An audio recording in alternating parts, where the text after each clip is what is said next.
La bienvenida para todos amigos y amigas de Pachangas FC, ¿eh? Pachangas en este otro episodio después de muchísimo tiempo, pero muchísimo tiempo, pues estamos listos para lo que va a ser un episodio nuevo de Pachangas y en esta ocasión vamos a hablar, por supuesto, de lo que dejó las eliminatorias de Conmebol en su fecha 1 y 2.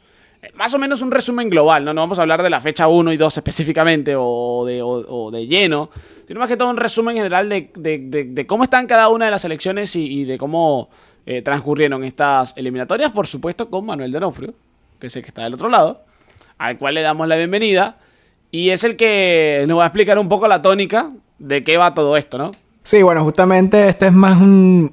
¿Cómo se diría así? No es un episodio canónico, sino que es un episodio especial que queremos hacer siempre que termine por lo menos la doble fecha de eliminatorias sudamericanas. Obviamente, lo que más nos compete es desde este lado del charco. Y justamente las primeras dos fechas, que bueno, no solo arrancaron las eliminatorias sudamericanas, sino que arrancaron las eliminatorias en todo el mundo. Específicamente aquí, normalmente solía ser el continente asiático quienes daban el puntapié de esta competición, de las eliminatorias al mundial. Esta vez nos tocó a nosotros justamente porque ellos estaban ocupados haciendo... yo qué sé. Así que nos tocó a nosotros. Y justamente que arrancó con ese Paraguay-Perú. Y también queremos hacer como un resumen de las primeras dos fechas. Y también hacer un énfasis especialmente, obviamente, en Venezuela. Ya que nos compete. Para el que no sepa, somos parte de esa región. de ese país. Entonces sufrimos las eliminatorias. Sí, bastante, sí. Sí. Entonces, por si alguno permite la duda de eso, pero también queremos repasar en general todo lo que aconteció en esta primera fecha de las eliminatorias al Mundial 2026. Sí, y hablar un poco también de lo que ha sido la actualidad de todos los equipos. Sobre todo porque hay temas bastante interesantes para tocar. Uno, por ejemplo, la pérdida de quizás el factor localía de Bolivia. Sí. Que perdió 3 goles por 0 ante Argentina. De hecho, es la mayor derrota o la mayor derrota de un conjunto boliviano sufrido por la selección argentina en la altura. Nunca había perdido por más de 3 goles. La selección... y con un expulsado, además. Por Gustavo Costas, con un expulsado. Y la verdad es que se vio superado todo el partido. O sea, parecía realmente que el que jugaba en la altura era la propia selección boliviana. También un poco la selección de Ecuador, que ya logró quitarse ese menos. Tiene 0 puntos, ¿no? Que sí. En realidad serían 3, pero había arrancado con -3 la eliminatoria y bueno. Que hay mucha gente que al día de hoy todavía se pregunta que por qué Ecuador tenía -3. Y yo... a la vez es como, bueno, pero ¿dónde estabas todo el año pasado? Y a la vez es como, bueno, la real explicación es del caso Byron Castillo, que justamente hasta un preciso momento se pensó que podía haber sacado a Ecuador de la Copa del Mundo. Pero esa es la razón por la que Ecuador empezó estas eliminatorias con -3. Que por lo menos entonces pensó que a lo mejor Ecuador podía pasar toda esta fecha sin sumar y quedarse en negativo. Pero justamente tuvo esa victoria ante Uruguay categórica. Sí, una victoria 2-1 ante Uruguay que, a ver, uno cuando hace el conteo de todo esto, uno piensa y cree que por lo demostrado, a lo mejor en la última Copa del Mundo, Brasil y Argentina eran fijos. Por ser Brasil y Argentina, ¿no? Sí. Pero particularmente Ecuador, para mí era la tercera selección que iba a clasificar en ese orden. Y la verdad, a mí me sorprendió la selección ecuatoriana. Sobre todo ese factor de poder remontar un partido que empezó perdiendo 2-1 en casa, que puede tener incluso algunos... o ese factor de que lo que ocurrió en la última jugada con Galíndez, con el delantero uruguayo, pues que el VAR dice que es jugada natural de juego. A mí me parece el penal más claro, un penalazo. La verdad, pues te deja ese sinsabor de que el equipo uruguayo pudo haberse llevado un empate, pero dentro de las líneas generales Ecuador sacó unos 3 puntos muy valiosos en casa. Directamente hace lo que nosotros en algún momento dijimos, que las eliminatorias se van a decidir con el factor de localía, que esto de aumentar los cupos no iba a hacer que las eliminatorias perdieran ese sabor, sino que al contrario las hacen mucho más complicadas y mucho más difíciles, porque ahora ganando prácticamente casi todo en casa tendrías ya todo hecho para poder clasificar. Entonces, dentro de todas esas cuestiones, a mí particularmente lo de Ecuador me sorprende mucho. Y también que, o sea, ganó con solvencia, ¿no? Justamente tuvo que remontar. Pero en ningún momento después del gol de Uruguay se vio superior. Que también pensábamos algo tal vez distinto a la selección uruguaya porque había empezado muy bien. Exactamente. Otro de los que podemos repasar un poco, hablando también de Ecuador, es la selección uruguaya. Uruguay, dirigida por Marcelo Bielsa, mucho jugador joven, de hecho, con la polémica incluida de lo que ocurrió con Luis Suárez y Cavani, su no inclusión, su no convocatoria. A ti particularmente, ¿qué opinas de eso? Porque hay dos vertientes o dos mensajes que uno puede interpretar. Primero, el de Luis Suárez, que es un mensaje como de molestia, como de no nos valoran, no entienden lo que hicimos por la selección. Y está también el de Cavani, que entre líneas generales se puede ver así, pero él declaró y dijo, son tiempos, las cosas pasan, si esto ocurrió ahora es por algo, y yo estoy enfocado plenamente en lo que ocurre con la selección. Ya después de aquí, pues lo que venga, vendrá. Pero mi actualidad y mi presente no tiene nada que ver con la selección. Son dos mensajes muy distintos de dos referentes, pero impresionantes por parte de la selección de Uruguay, que de hecho en el partido frente a Ecuador se notó un poco esa ausencia de delanteros. De hecho, Darwin Núñez sigue todavía sin dar esa campanada de ponerse la capa de ser el delantero sucesor, más allá del buen presente que tenga en Liverpool, todavía le cuesta con la selección. Entonces, ¿cómo se puede valorar esto de Marcelo Bielsa? ¿Será que definitivamente ya los separó del equipo? Considerando que Godín se retiró, de que solamente quedan Suárez y Cavani, y que Muslera ya no es convocado tan siquiera como suplente. Sí, yo creo que el único de la vieja guardia es Cáceres, ¿no? Sí, el último que queda de esa gran vieja guardia, exactamente. Sí, yo creo que también pasa, por ejemplo, yo creo que tanto Cavani como Suárez los dos tienen los dos puntos de vista que tiene el público en general, que también es cierto. Y también algo que siempre utilizaba Uruguay era el doble delantero, que en ese caso eran los mismos Suárez y Cavani.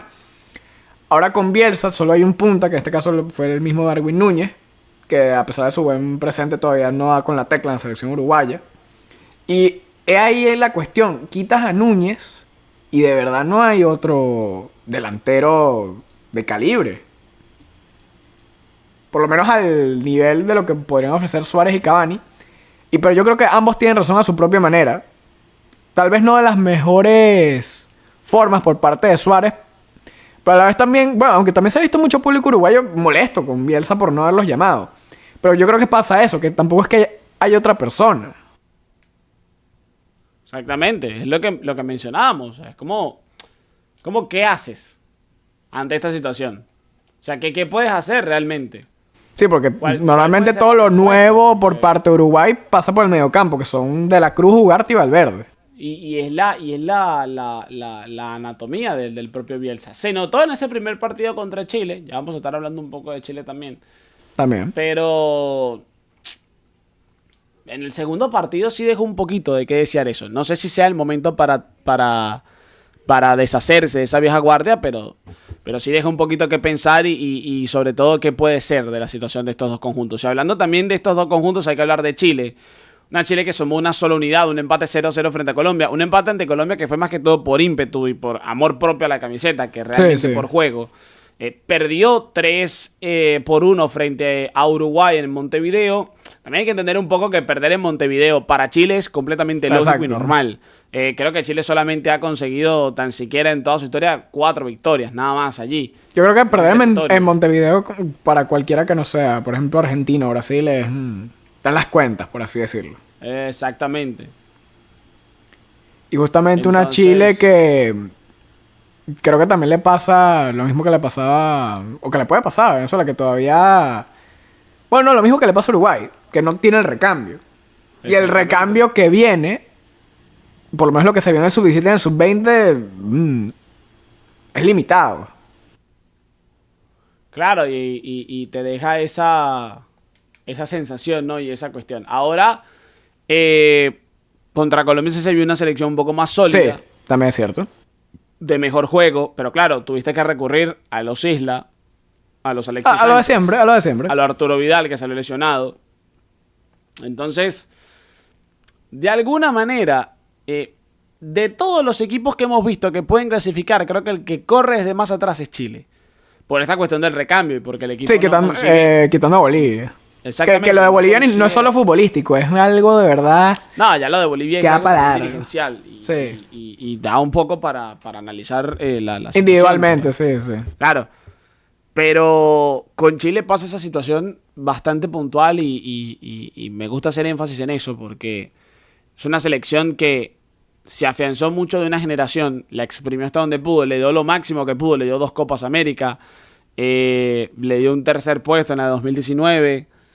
Una final de Copa Confederaciones. Una final de Copa Confederaciones, le dio una muy buena participación en el Mundial de 2014, más allá de haberse quedado en octavos. Entonces, cuando uno ve toda esa situación y lo ve actualmente, el afianzamiento y el arraigo es porque no hay de dónde agarrarse de lo que viene. No llegó al hexagonal final en el sub-20, en el sub-17 sí, pero se quedó afuera. Entonces, a ese recambio generacional ahora se le están sumando los nacionalizados. Aparecieron Brereton, que en algún momento podía ser una solución. Fue más que todo una bomba de espuma. Empezó como la espuma y de repente se también bajó el rendimiento. Que es irónico porque ahora Brereton sí está en un equipo de primera categoría y ahora no entona tanto en la selección. Es cuanto menos irónico. Que es algo que siempre pasa con el seleccionado chileno, que normalmente, exceptuando a Alexis y a Vidal, quienes no rinden en club, rinden en la selección, pero quienes no rinden en selección, rinden en club. Exactamente. Y sumado a esa situación, a eso que veníamos mencionando también, está, por supuesto, lo de otro nacionalizado, que a mí sí me gustó un poco su participación, que es el de Nesatou, el marroquí. Estuvo de titular en el partido frente a Uruguay, fue uno de los más resaltantes, y después no apareció en el partido frente a la selección de Colombia en casa. Entendemos que también las cosas las quieren llevar como de a poco, tampoco ser tan acelerados con esta situación, pero igual llama poderosamente la atención lo que ocurre con Chile y lo que pueda deparar de camino a lo que va a ser, pues, por supuesto, estas eliminatorias. Otro equipo del que hay que hablar para seguir conectando uno con otro, Colombia, por ejemplo. La selección colombiana ganó su primer partido frente a Venezuela, empató frente a Colombia, pero no sé realmente si es el equipo que le ganó a Venezuela o que le ganó o que empató con Chile.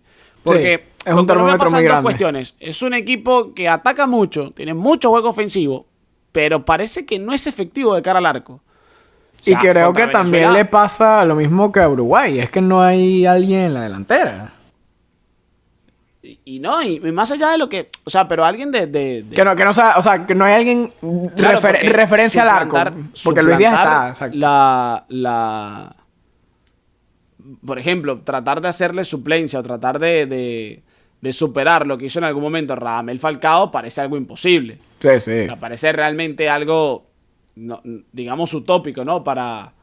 sobre todo porque Muriel y Zapata han bajado mucho el nivel respectivo. Sí, exacto. Y Zapata pasó al Torino.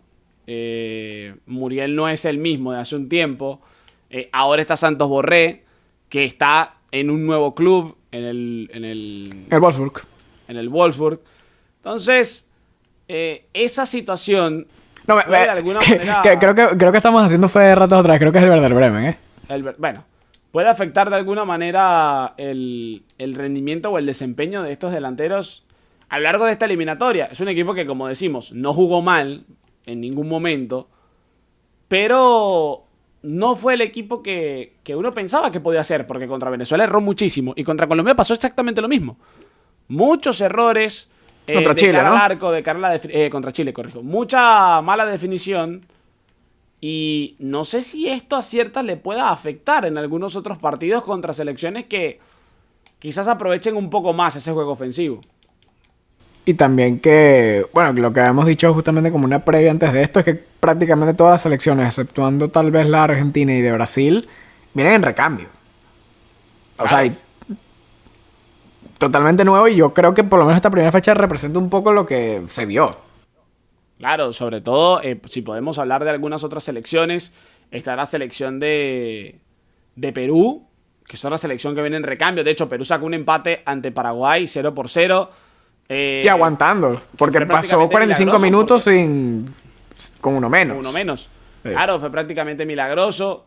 Y luego terminaría perdiendo 1-0 ante Brasil, aguantándole todo el partido también, perdiendo solamente en ese último tiro de esquina que terminaría cabeceando a Marquinhos de muy buena manera en el primer palo. Sí, sí. Pero de resto, buen partido por parte de la selección peruana, ¿eh? Sí, prácticamente saca 2 puntos y uno de esos puntos ante Brasil, pero justamente tuvo el infortunio de ese cabezazo de Marquinhos. Que justamente mira que Perú al final no tuvo que jugar con 10, ¿viste? No. Impresionante.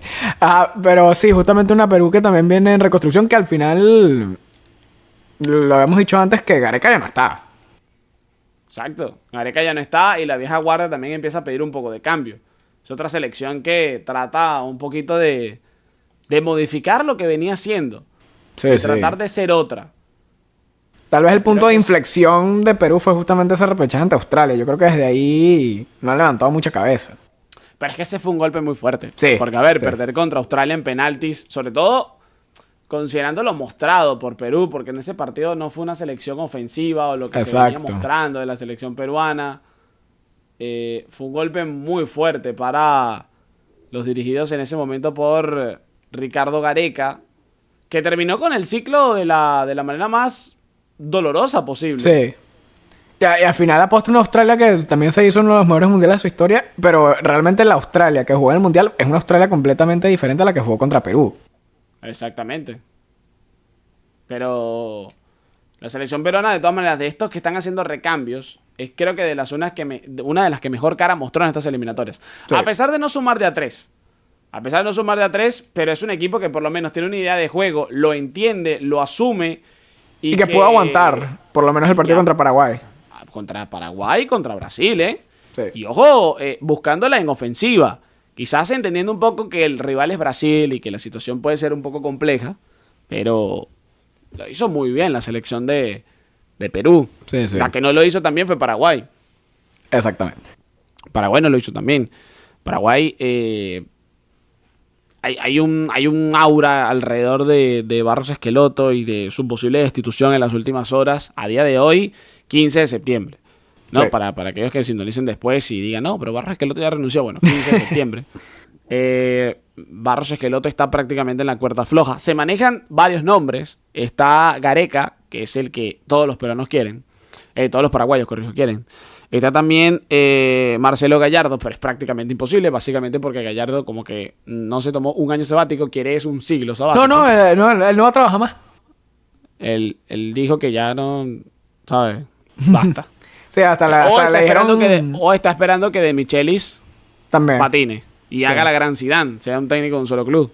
Sí, justamente también lo habían llamado a Lyon y dijo, no, estoy ocupado. ¿Ocupado con qué? No, con él. La de chambear no se la sabe. Y entonces suenan estos nombres. También suena Alonso, que fue el técnico de la selección uruguaya en el Mundial. Pero con relación a Paraguay, es que Paraguay perdió lo que en algún momento lo hizo muy fuerte, que era el juego aéreo. Sí. Ya no lo tiene. O sea, ya no tiene juego aéreo. El set pieces, sí. Ya no lo tiene. Y de alguna manera eso trastoca la idiosincrasia del paraguayo y de su fútbol. A ver, no es un equipo sólido en defensa.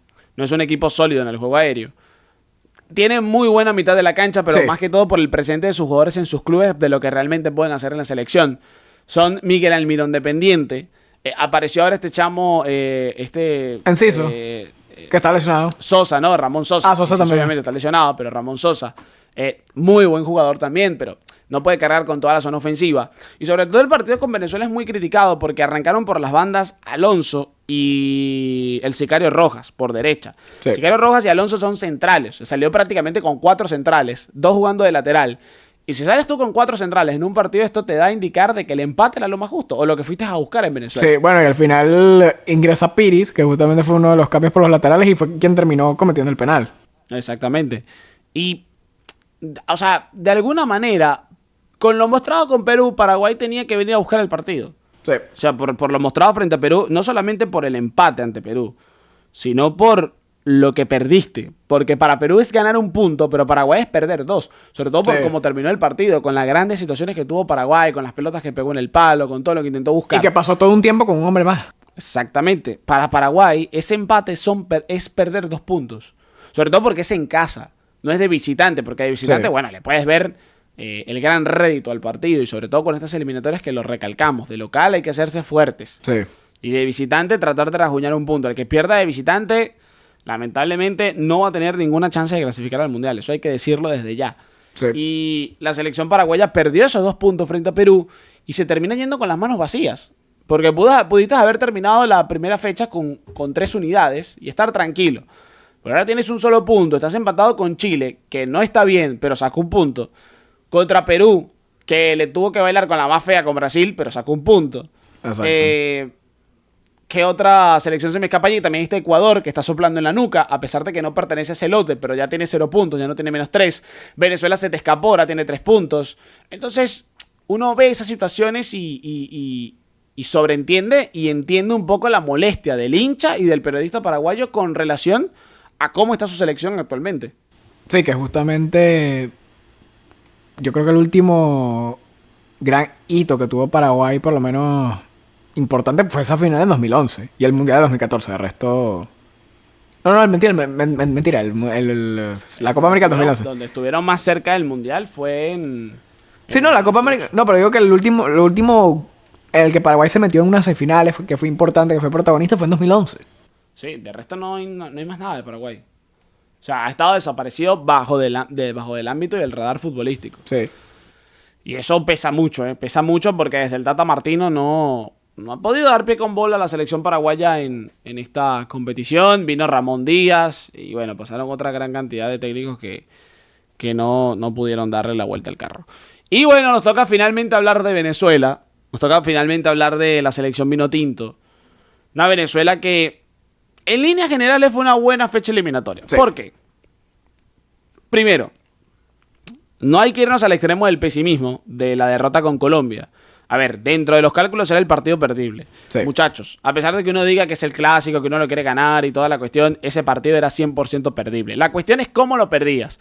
Si lo perdías entregándote, si lo perdías, como dicen los argentinos, dando la cola, o si lo perdías compitiendo, si lo perdías jugándole de tú a tú, si lo perdías con una reacción. Y Venezuela, dentro de todo, tuvo una reacción luego del primer gol. No fue un equipo que se encerró atrás después de recibir el primer tanto, sino que metió 2 cambios ofensivos. Que el equipo no estaba estructurado para jugar ofensivamente ese partido. Bueno, ya eso es otro También tema, es otra cuestión. Entendemos también que el plan era ser o jugar al contragolpe, no estar tan encerrados atrás, pero un gol de Camerino pues trastocó ese plan en el segundo tiempo. Sí. De eso estamos prácticamente conscientes. Sí, no, fue un cortocircuito ese gol No. de Borré al principio. Y desde ahí, no sé, se intentó tener alguna reacción, pero justamente las herramientas que había en cancha no daban para tenerla. Y habiendo conocido eso, también tenemos del otro lado, pasamos al otro bando. Se me fue el papagayo. La selección de Paraguay. Cuando jugamos con Paraguay, era el partido que había que ganar de cualquier manera. Sí. O sea, Sí, justamente y se había ganó de dicho cualquier manera. por lo civil o por lo criminal. Y se ganó por lo de civil. cualquier manera. Se ganó gracias a Dios se ganó por lo civil. Sí, sí. Y se ganó de esa cualquier manera, porque Casi nos empatan por lo criminal, que es distinto. tú puedes corregir un partido perdiendo. Y toma el más claro ejemplo, el de Peseiro, cuando estaba al frente de la selección. Sí. Tú puedes corregir una selección perdiendo y puedes corregir una selección ganando.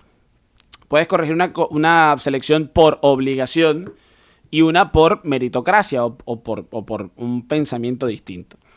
Peseiro, cuando juega con Brasil, el partido de Brasil fue muy bueno, a pesar de perder 1-0. El planteo fue muy bueno, defensivo, se pierde por un gol de Richarlison, todo lo que tú quieras. Pero cuando tú ves la tabla en la tercera fecha y tienes un solo punto de 9, ahí es donde tú dices, uy, está difícil, ¿eh? Sí, sí. O sea, esto está muy difícil. Luego le ganas a Chile, la ilusión vuelve, 4 puntos, y luego viene lo que ocurrió, lo que todos conocemos después que ocurrió. La hecatombe. La hecatombe. Creo que luego empatamos con Uruguay en casa, y hay otra fecha que no recuerdo qué fue lo que ocurrió. Se me escapa del... Un empate de Argentina, ¿no fue? No. No. Recibimos a Uruguay, empatamos 0-0. Ajá, exacto. Y en el Estadio Olímpico. Y el otro partido no lo recuerdo, pero sí tengo claro que fue una derrota. Contra Perú, creo. Contra Perú, si mal no me equivoco. Bueno, en fin. El punto es que fue una derrota. El punto es que se perdió ese partido. Entonces, cuando uno analiza esa situación y lo entiende y lo percibe, pues uno puede creer que esta selección puede estar para grandes cosas. Más allá de toda la cuestión. ¿Por qué? Sí, porque Primero, a veces se critica mucho, no, pero se tuvo que ganar en el último minuto. Sí, pero algo importante y algo distinto es que en líneas pasadas este partido se perdía siempre. exacto. Y lo pongo de esto. Venezuela no le ganaba desde hace 22 años a Paraguay en casa. Exacto. O sea, la última victoria fue en 2001 con un 3-1 en aquel momento. Ni siquiera había arrancado el boom vinotinto. O sea, pasó el boom vinotinto, pasó Farías, pasó Dudamel, pasó Richard Páez, pasaron Leo González, el Chita San Vicente, pasó Peseiro. ¿Qué otro técnico? Peckerman. Pasó Peckerman. Bueno, aunque creo que Peckerman no jugó de local con esa selección paraguaya. También, pero bueno, sí. pasó este montón de técnicos y ninguno pudo vencer a la selección paraguaya de local. Entonces, esta victoria, más allá de los 3 puntos, es lo simbólico que es la victoria. Sí. Y Sobre el todo porque cómo. es un rival, exacto, porque sobre todo es un rival que internamente hay una rivalidad importante con los paraguayos. Sí. O sea, es una rivalidad, digamos, que ha crecido en los últimos tiempos, sobre todo con lo que pasó en esa semifinal de la Copa América. Yo creo que más que todo, por ejemplo, el Venezuela-Colombia es como una rivalidad cultural. Exacto. Y el Venezuela-Paraguay es completamente futbolística. Exacto, porque si tú te pones a revisar los partidos más emocionantes de Venezuela en su historia, siempre Paraguay. Sí. O sea, la semifinal, por lo triste que fue, y la manera en la que se queda eliminado. El 3-3 en fase de grupos. El 3-3 en fase de grupos. El 2-0 en Defensores del Chaco. El 1-0 en Defensores del Chaco con el gol de Yangel, que lo sacamos de la Copa del Mundo. El 1-0 del principio de esas eliminatorias, que lo perdemos por particularidades defensivas. Exactamente. El otro 1-0 con Peseiro, que lo perdemos con ese penal y justamente con lo de Yangel. Claro, entonces, futbolísticamente hablando, ese es un partido que hay mucha rivalidad entre paraguayos y venezolanos. Y se ha convertido, para mí, en el clásico real de la Vinotinto. O sea, el clásico real de Venezuela. El clásico futbolístico es contra Paraguay. Sí. Por todo lo que se ha visto en los últimos tiempos. Entonces, conociendo esto... Yo creo que con los que tenemos... Otro vuelo. Con los que tenemos más beef, por así decirlo, son Paraguay y Chile. Son esos dos. Exacto. Sí. Futbolísticamente hablando. Futbolísticamente hablando, claro. Futbolísticamente hablando, porque lo demás ya eso es algo más que todo cultural. Colombia es cultural, y toda esta cuestión. Contra Perú es algo cultural también. A ver, uno dice, no, rivalidad contra Perú, pero no revisé el historial y Perú ha tenido de hijo a Venezuela por mucho tiempo. Sí, Venezuela siempre empieza ganando los partidos y inexplicablemente los pierde 2-1. Sí, siempre. Sí. Eso es fijo. Lo bueno es fijo. Lo bueno es que Pablo Guerrero ya no está. Entonces tenemos que aprovechar. Sí está. Entonces ya nos jodimos otra vez. Sí está. Siempre está Pablo Guerrero. Qué increíble. Siempre está. Entonces, futbolísticamente hablando, Chile puede ser uno y precisamente Paraguay es el otro, futbolísticamente hablando. Entonces, este partido había que ganarse sí o sí. Daba igual como fuera, daba igual el resultado, daba igual cómo se jugara, daba lo mismo. Había que ganarlo. Porque no es lo mismo irse con 0 puntos o con un solo punto. Exacto.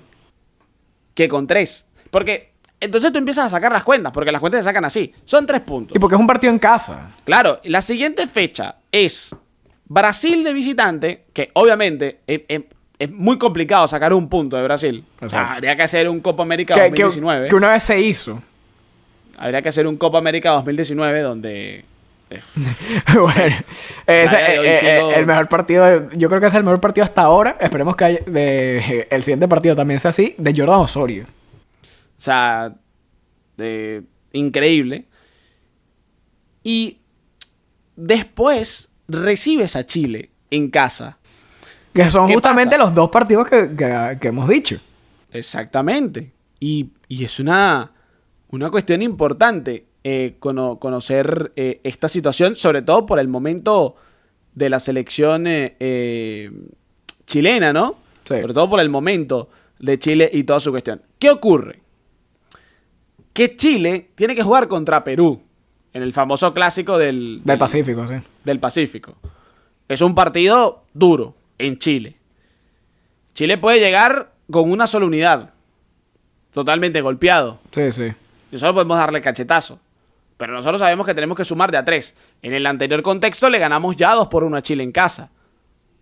Sí. En ese contexto de la UCB con aquellos goles de Mago y Rondón.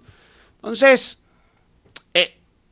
las líneas generales y la sumatoria de esa segunda fecha es exactamente la misma a la de esta. Es una victoria y una muy buena presentación de visitante. Tratar de imponer el respeto y que la gente ya entienda que la selección va a competir. Exacto. Independientemente de quién sea el rival. Justamente me estoy dando cuenta de que todos nuestros rivales antes de enfrentarse a nosotros se enfrentan a Perú. ¿Te has dado cuenta de eso? Sí, eso es cierto. ¿Eso está hecho así a propósito? No, es así por mera suerte. Y luego, bueno, tenemos lo que vendría siendo la siguiente fecha, la tercera, que ya sí habría que poner un poquito más de exigencia, sobre todo en el partido de visitante, porque recibes Ecuador y visitas a Perú. O sea, ya es, sí, ¿sabes? Enfrentamientos directos y ya ahí sí uno puede exigir, bueno, hay que sacar 4 puntos, hay que sacar 6 puntos, independientemente de lo que ocurra. Pero que depende de lo que es... pase en ese Ecuador-Bolivia, en ese Ecuador-Colombia, también pueden condicionar lo que viene a ser ese partido en noviembre, que ya ahí sí nos vamos un poco más lejos. Exactamente, pero ya eso es para después, ¿no? Sí, Eso sí. ya es para otro programa. Por ahora nosotros dejamos esto hasta aquí. Ya repasamos todas en esta fecha 1 y 2, ¿eh? Sí. A mí particularmente, como está la situación con Brasil primera, Argentina segundo, tercero Colombia, cuarto Uruguay, quinto Venezuela, sexto Paraguay, creo que es lo lógico. No, y también es cierto que yo creo que los 16 partidos que quedan, yo creo que sobran, ¿verdad? Deberíamos terminar las eliminatorias hoy. Deberíamos terminar aquí. Algunos se molestaría si bueno, obviamente los ecuatorianos, ¿no? Porque ganó con desventaja.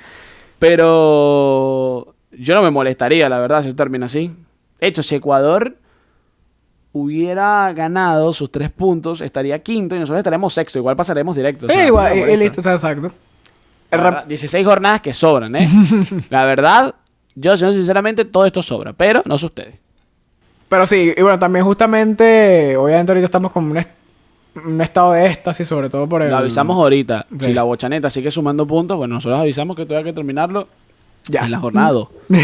Pues si la bochaneta les empieza a robar puntos, no es culpa de nosotros. No, y que justamente, a lo mejor, no es pecar de soberbia, sino que realmente es ilusionante. A diferencia de otros procesos. Porque es lo que te digo, es el proceso. O sea, es la forma en la que se ha estructurado todo esto. Quizás también en cómo se dio. Creo que también es el ámbito, ¿sabes? Exacto. Es como la tristeza de saber, concha, el único DT que realmente le teníamos confianza y fe para que realmente pudiera darnos de alguna forma esa clasificación, termina pues saliendo por la puerta de atrás de la peor manera posible. Se queda el asistente técnico y todos quedamos como que bueno, ¿y ahora qué vamos a hacer? ¿Cómo lo vamos a afrontar? Y termina teniendo muy buena cara los amistosos y ahora para este partido también muy buena cara, ilusionados con todo esto, con el presente también de los jugadores, que es muy importante. Sí. Y repasando estos 2 partidos, la verdad yo estoy muy satisfecho, ¿eh? Sí. Pero muy satisfecho. Hay mucha gente que dice, no, pero es que se le tenía que sacar un mundo a Colombia. Señores, por lo menos no sé si... Por lo menos lo que ven esto, no sé si tú también lo has visto, Brandon, que es como un Excel, ¿verdad? Que es un Excel con todos los partidos, con los puntos que hay que sacar. Y en ese Excel siempre ese partido con Colombia está en rojo. Ni siquiera está en gris de empate. Sí. Siempre. Y no es algo de ahorita, es algo de siempre. Sí, sí. Es algo de siempre, sobre todo en Barranquilla. Colombia juega en Barranquilla no precisamente porque les guste jugar en Barranquilla. No. Es porque saben que ese es territorio danger zone para Venezuela. Sí. Y te digo algo, después de esta fecha yo creo que todas las eliminatorias hay que jugar la Maturín, ¿eh? Sí. De hecho, Venezuela tiene 6 partidos. Con el de Paraguay no ha perdido ni uno. Yo creo Y ha ganado 2 y empatado 1 con eliminatorias. No, y toda la gente, que yo creo que también eso es lo que decían, que también falta como el último empujón de la gente para hacer eso una caldera, porque eso es una caldera. Sí, de hecho, las temperaturas, la gente empujando, todo. Hubieron 48,000 personas Sí, sí. en ese partido. 50,000 creo, ¿eh? No, 48,000. 48,892 porque quedó a escasas 200 personas de poder superar lo que en algún momento... Partido contra Bolivia, ¿no? En el partido contra Bolivia, en un 5-0 donde hasta Jacobo Cufati anotó. Imagínate tú, Jacobo Cufati. En ese momento terminó anotando, creo que fue un gol o 2, no me acuerdo. Sí, jugaba. Joseph marcó hat-trick y creo que Cufati jugaba en ese entonces en Chile, ¿no? Ajá, exactamente. Sí, sí. cosas de la vida, ¿no? Mucho tiempo atrás. Esa cuestión. Pero bueno, nosotros le damos el cierre a este capítulo especial de Pachangas. ¿Vale? Bueno, aunque nos faltó Brasil y Argentina, ¿eh? Pero ¿qué podemos decir de Brasil y Argentina? También es cierto. Aunque, Más redundancia de aunque, Brasil y Argentina. aunque te digo, Brasil fuera del partido con Bolivia, yo creo que... Brasil en el partido con Bolivia. Exacto. Propiamente. Porque, ok, puedes ganarle 5-0 a Bolivia, está bien. Pero el desarrollo cuando iba 0-0, eso duró 0-0 hasta el minuto 30. Y falló un penalti, Neymar. Y falló un penal Neymar, de paso. Pero sí, de resto todo ha sido como lineal, lo que se esperaba. Un Ecuador que ya se quitó los -3, que yo creo que ese era el mayor peso que tenía. Ujú. Y lo que decíamos, esto todavía empieza, estamos ilusionados, pero señores, todavía falta. Calma. Mesura. Yo sí, llevamos a la calma y a la mesura, ¿eh? Porque todavía... Ahora no nos pregunten cómo estábamos en los 10 minutos posteriores al partido, porque eso no se puede es responder. verdad. Eso es totalmente cierto. Pero bueno, nosotros nos encontramos después en la próxima, ¿eh? Con un episodio sí ya más completo de Pachangas, ¿eh? Sí, no, este ni siquiera forma parte de los números. Este es algo aparte. Y ya después sí venimos a hablar de por qué Brandon piensa que lo de España es injusto y todo eso. Exactamente. Pero eso ya es para otro tema. Claro que sí. Nos reencontramos en la próxima, mi gente. Hasta pronto. Chao.